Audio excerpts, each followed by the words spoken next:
আগের পর্বে দেখিয়েছিলাম কিভাবে ঝড়ঝঞ্ঝার মধ্যে এমিরেটসের ডিলেট ফ্লাইট চেপে ফাইনালি এলাম দুবাই। তারপর কিভাবে দুবাই মেট্রোতে রাতের দুবাই শহর দেখতে দেখতে ফাইনালি পৌঁছে গেলাম আমাদের এয়ারবিএনবিতে। এখন এখানকার টাইম প্রায় রাত 12:30। আমরা যাকে বলে ডগ টায়ার্ড।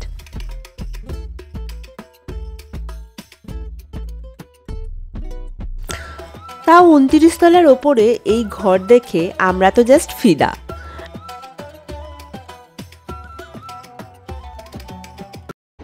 তো ফাইনালি আমরা আমাদের দুবাইয়ের যে এয়ারবিএনবিটা ওটাতে এসে গেছি। আর এই এয়ারবিএনবিটা ভীষণ সুন্দর একটা জায়গায়, তো এয়ারপোর্ট থেকে অনেকটাই দূরে বেসিক্যালি। তো এয়ারপোর্ট থেকে আমরা বেরিয়েই এয়ারপোর্টের যে মেট্রো আছে মেট্রোটায় উঠে গেছিলাম, রেড লাইন মেট্রো। আর মেট্রোর ব্যাপারে বিস্তারিত আমি পরে কোনো ভিডিওতে বলবো। তো রেড লাইন মেট্রোতে এয়ারপোর্টের যে মেট্রো স্টেশন, সেখান থেকে আমাদের এখানের সবথেকে নিয়ারেস্ট স্টেশনটার নাম হচ্ছে ডিএমসিসি। সেটা বেশ অনেকটাই।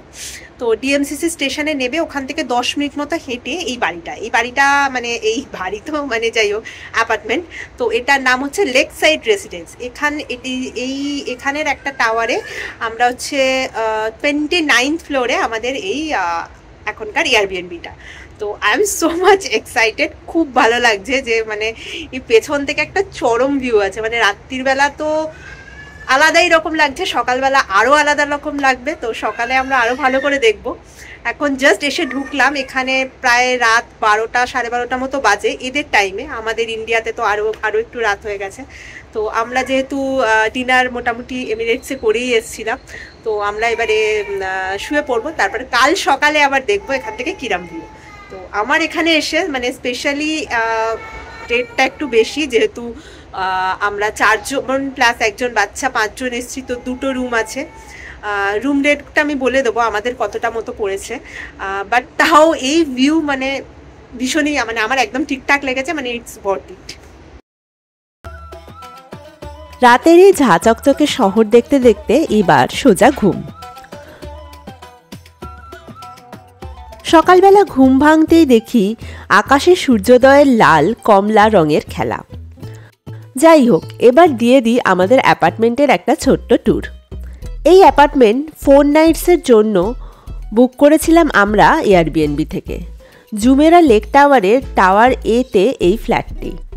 বেশ ভালোই পশ এরিয়া, আর সেই জন্য ভাড়াটাও একটু বেশি। অক্টোবরের লাস্ট উইকে পার নাইট আমাদের প্রায় 12,000 মতো পড়েছে। তো এটা এখানের কিচেনে মোটামুটি সবই আছে। এই যে এটা এখানের ওভেন,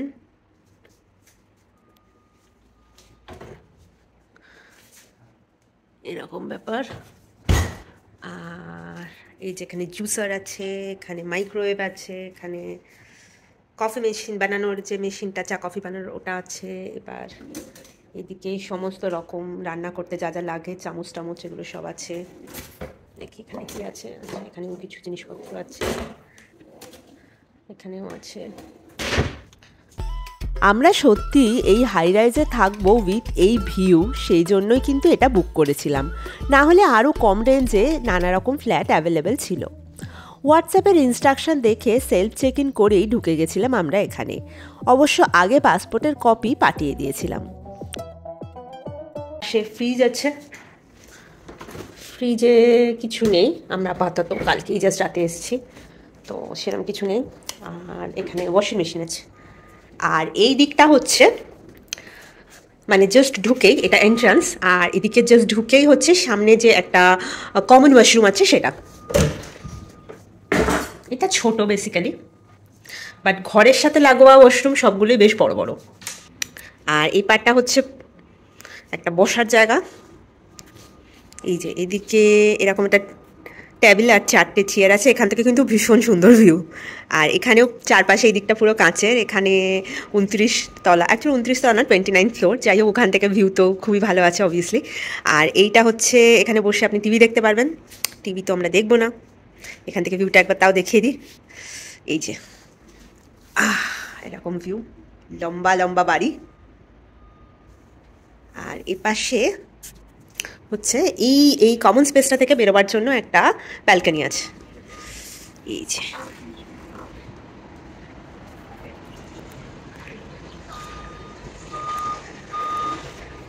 এ পাশে সানটা একদম মাথার উপর অ্যাকচুয়ালি, আর এটা তো লেক সাইড রেসিডেন্স, তো সেই জন্য নিচে এই যে এটা হচ্ছে লেক, ম্যান মেড অবভিয়াসলি। এই লেকটার আশপাশে এরকম লম্বা লম্বা হাই রাইজ রয়েছে অনেকগুলো।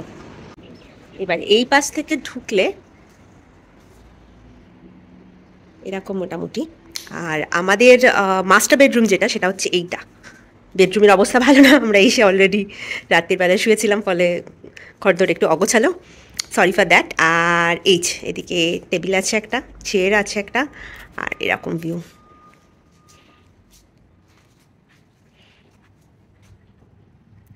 ওই সেম লেকটাই এদিকেও আছে, আর এর সাথে এইরকম ঠিক ভিউটা।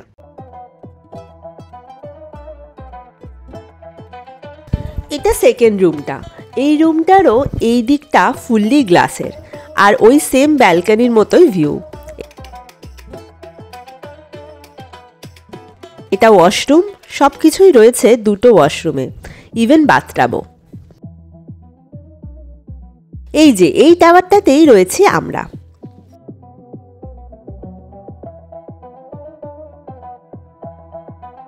এখান থেকে মেট্রো তো মাত্র 10 মিনিটের রাস্তা হেঁটে, চাইলে ক্যাবেও যাওয়া যেতে পারে। মিনিমাম ক্যাবের প্রাইস এখানে 12 AED, মানে প্রায় 250 টাকারও বেশি।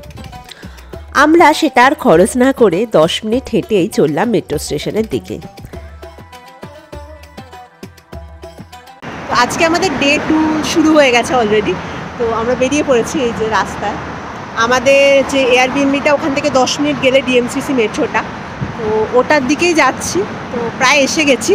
এবারে মেট্রো করে আমরা আজকে যাব পাম জুমেরা দেখতে। পাম জুমেরার যে ভিউটা দেখা যায়, ভিউ অ্যাট পাম বলে, ওটার টিকিট অলরেডি বুক করা আছে আমাদের, তো ওটার জন্যই যাচ্ছি। আপাতত এখান থেকে ট্রাম নিতে হবে, এই ডিএমসিসি থেকে একটা অ্যাডজয়েন্ট স্টেশন আছে ট্রামের, ট্রাম নিতে হবে। ট্রাম থেকে আবার সম্ভবত মনোরেল নিতে হবে, নিলে তবে আমরা যেতে পারবো। তো কীভাবে যাই সেটা দেখা যাক। এই যে দেখা যাচ্ছে ডিএমসিসি মেট্রো স্টেশনটা।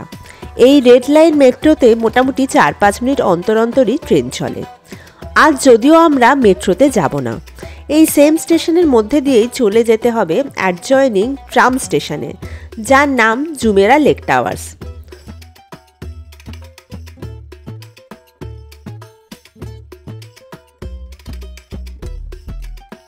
স্টেশনের ভেতর খুব ভালো করে ইন্ডিকেটর দেয়া আছে কোন দিকে মেট্রো আর কোন দিকে ট্রাম স্টেশন। এবার আমরা কেটে নিলাম নল কার্ড। 25 AEDর এই কার্ড মোটামুটি মেট্রো, ট্রাম, লোকাল ট্রান্সপোর্ট সবেতেই ইউজ করা যাবে। এই হলো ট্রাম। মেট্রো যায় ওপর দিয়ে আর ট্রাম যায় রাস্তা দিয়ে। আমাদের যেতে হবে পাম জুমেরা ট্রাম স্টেশনে, ওখান থেকে আবার যেতে হবে অ্যাডজয়নিং মনোরেল স্টেশনে। দুদিকে বড় বড় টাওয়ার আর বড় বড় রাস্তায় দামি দামি গাড়ি, আর সব কিছু কি সুন্দর রুল মেনে ছুটে চলেছে। তবে এভাবে পাবলিক ট্রান্সপোর্টে না আসতে চাইলে ডিরেক্ট ক্যাবেও অবশ্যই আসতে পারেন, তার জন্য রয়েছে উবের আর কারিম অ্যাপ।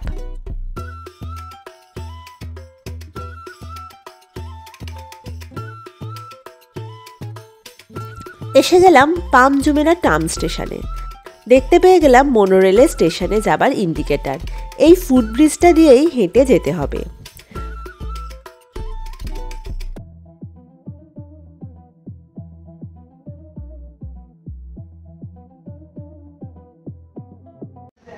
তো আমরা ট্রাম সফর করে ফেলেছি অলরেডি।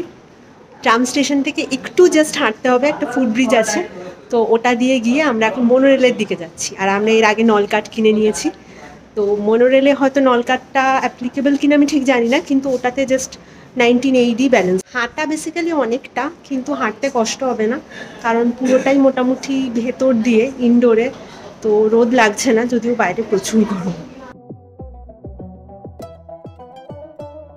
আমরা এখানে এসে কেটে নিলাম ফুল ডে পাস ফর মনোরেল, যেটা 35 AED করে এক একজনের। আজ স্যাটারডে হওয়ায় ভালোই ভিড় মনোরেলে।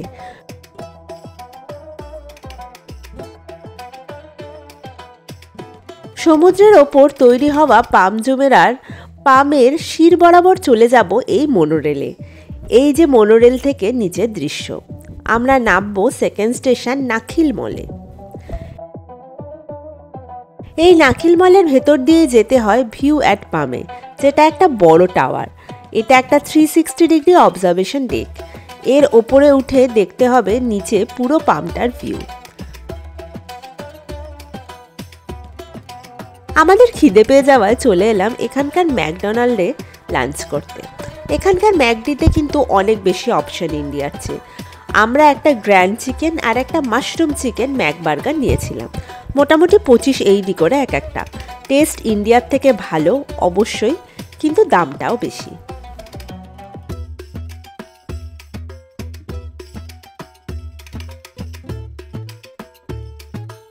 এবার মলের মধ্যে দিয়েই যেতে হবে ভিউ অ্যাট পাম দেখতে। সামনে হ্যালোউইন থাকা চারদিকে তেনাদের ডেকোরেশন রয়েছে মলে।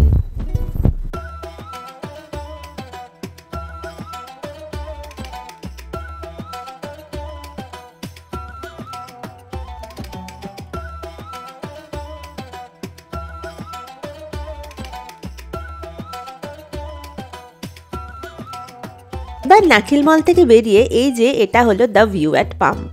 এর টিকিটের দাম আমাদের পড়েছে 1600 টাকা মতো পার হেড। টিকিট আপনি অফলাইন বা অনলাইনে নিতে পারেন। অনলাইনে ওদের নিজস্ব সাইট ছাড়াও অনেক অথরাইজ সাইট রয়েছে, যেখানে নানা রকম অফার চলে প্রত্যেক দিন। আপনাকে দেখে বুঝে কাটতে হবে একটু। আর নন প্রাইম আওয়ার্সের টিকিটের প্রাইস এটা। প্রাইম আওয়ার্স মানে 3:30 থেকে 6:30, সানসেট টাইমে প্রাইস আরেকটু বেশি পড়ে, প্রায় 500 টাকা মতো বেশি। আমরা সব টিকিটই কেটেছি অনলাইনে, ক্লুক আর অ্যাগোদা সাইট থেকে, যেখানে যেরকম ভালো অফার পেয়েছি আর কি।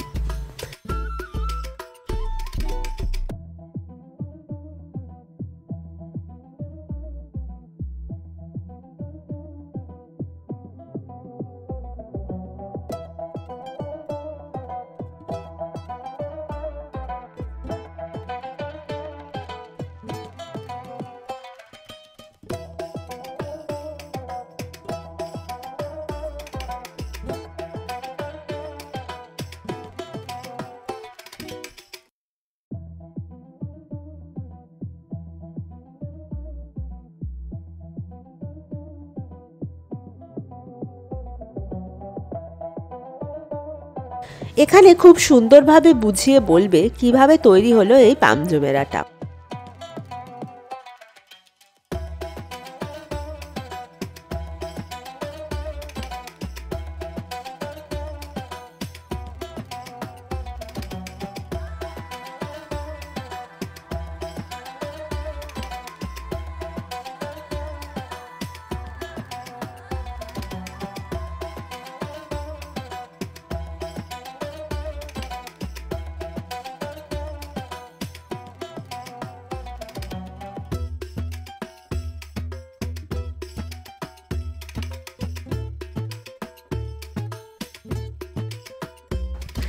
একটা ছোট ইনফরমেটিভ শো দেখিয়ে এবার উঠতে হবে 52 তলায়।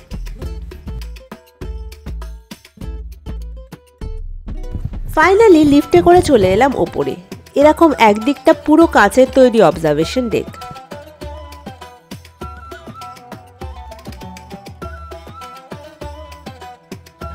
এই যে পামের মিডিল, এটা এখান দিয়েই রয়েছে আটলান্টিস আর বাকি আইল্যান্ডগুলো ভিলাগুলো যাবার রাস্তা আর মোনোরেলের লাইনও। খুব কম টাইমের মধ্যে 6 বছরের মধ্যে তৈরি হয়েছে এই পুরো পাম জুমেরা আইল্যান্ডটা। এখানে সব ওয়ার্ল্ডের ফেমাস আর রিচ লোকেদের ভিলা রয়েছে আর অনেক হোটেল রিসর্টও আছে। আর ওই যে পামের শেষ মাথায় আটলান্টিস। তো আমরা এখন ভিউ অ্যাট পাম যেটা ওটাতে চলে এসেছি। তো ওখান থেকে হচ্ছে পুরো যে পাম জুমেরিয়া যে আইল্যান্ডটা সেটা সম্পূর্ণ উপর থেকে খুব সুন্দর দেখতে পাওয়া যায়। মানে আস্তে আস্তে মানে ছোট ছোট ছোট ছোট করে গাড়িগুলো সব দেখা যাচ্ছে, নিচ দিয়ে যাচ্ছে। আর পামের শিরাটা লম্বা, তার চারপাশে এইভাবে পুরো একদম একটা পামের শেপে আইল্যান্ডটা তৈরি হয়েছে। আর এত সুন্দর আইল্যান্ডটা, মানে ওখানে সমস্ত হাইফাই প্রচুর লাক্সারিয়াস হোটেল আর ভিলা এই সমস্ত আছে। তাদের প্রত্যেকেরই হচ্ছে প্রাইভেট বিচ কাইন্ড অফ জায়গা আছে, যেগুলো আমরা ওপর থেকে দেখতে পাচ্ছি। একদম সুন্দর সাজানো গোছানো একটা শহরের মতো লাগছে। আর এর একদম শেষ প্রান্তে রয়েছে আটলান্টিসে আমরা যাবো এরপর। এখনই আমরা এবার বেরিয়ে যাব। আমাদের মোটামুটি ভিউ অ্যাট পামটা ঘোরা শেষ। আটলান্টিসে যাব, ওখানে কি কি হয়, এখানে অনেক কিছু হয় যদিও, সেগুলো যদিও আমরা মোস্ট প্রবাবলি করবো না, বাট হোটেলটা আমরা ডেফিনেটলি দেখবো, দেখে আবার আমরা ব্যাক করে আসবো। আমাদের আরও প্ল্যান রয়েছে।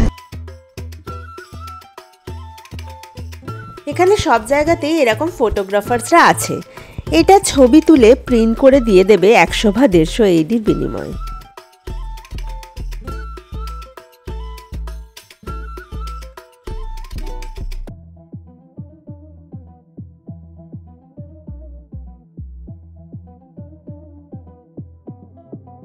আবার নাখিল মল স্টেশনে ফিরে এসে নিয়ে নিলাম মনোরেল।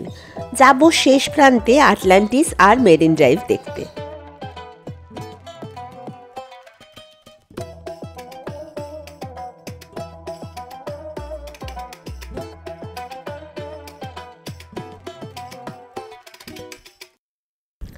আমার মনে হয় এখানে এলে মনোরেলে অবশ্যই চড়া উচিত। খুবই সিনিক রুট এটা। দুদিকে সমুদ্র, নিচে রাস্তা, আর ওপর দিয়ে মনোরেলের লাইন ধরে এসে গেলাম লাস্ট স্টেশন আটলান্টিসে।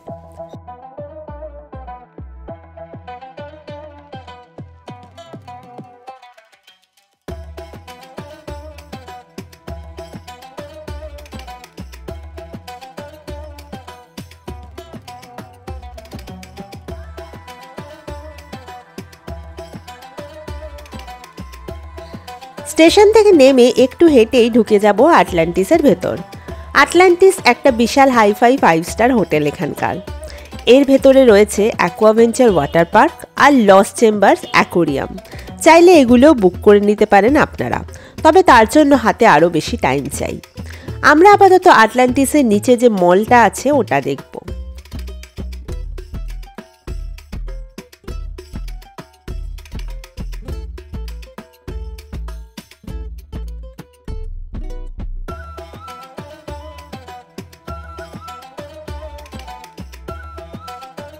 আমাদের টিকিট না থাকায় বাইরে থেকে এইটুকুই দেখতে পেলাম অ্যাকোয়ারিয়ামে।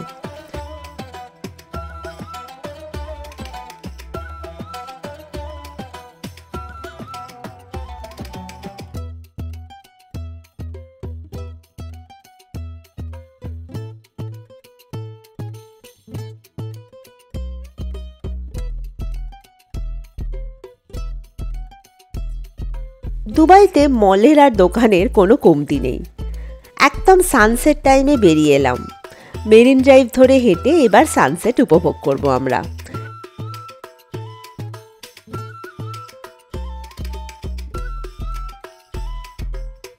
একদিকে সমুদ্রের ওপর সূর্যাস্ত হচ্ছে আর অন্যদিকে আটলান্টিসের ভিউ। এখানে ছবি টবি তুলে বসে বসে বেশ অনেকক্ষণ সময় কাটালাম আমরা।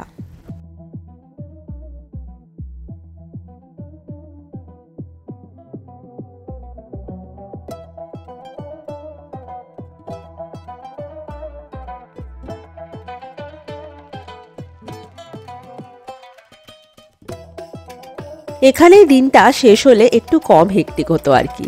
বাট যাই হোক, আমাদের ফার্স্ট দিনটা নষ্ট হওয়ায় এখন যাব ঢাউ ক্রুজ দেখতে। আমরা এসেছি দুবাই হারবারে। রাতের বেলা চরম সুন্দর জায়গা এটা। এখান থেকেই সমস্ত ক্রুজ ইয়টগুলো ছাড়ে। এক একটা গেটে এক এক কোম্পানির ক্রুজ রয়েছে। ফাইনালি পৌঁছলাম আমাদের ক্রুজ জ্যাক স্প্যারোর কাছে।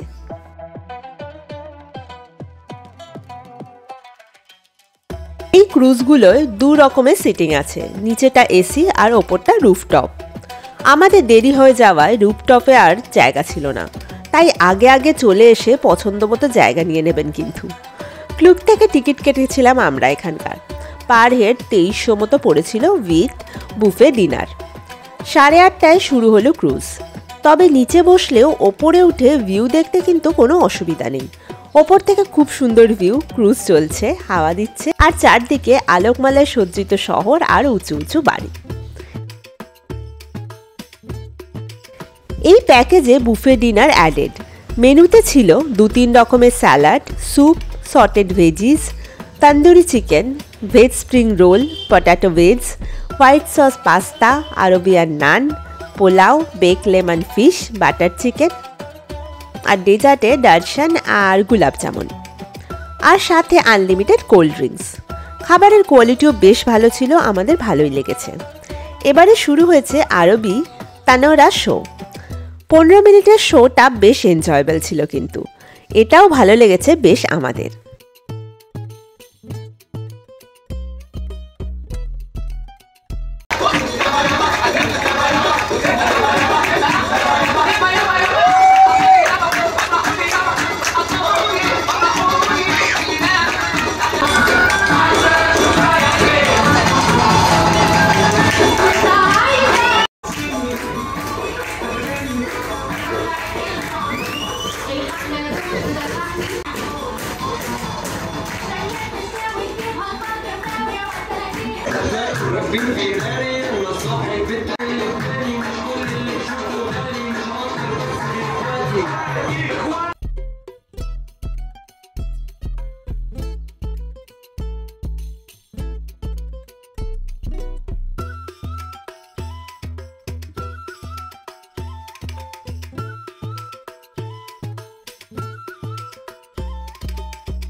আরও কিছুক্ষণ ওপর ডেকটায় থেকে এনজয় করলাম ভিউটা। 10:30টায় ফাইনালি শেষ হলো ক্রুজ রাইড, আর শেষ হলো আমাদের আজকের দিন।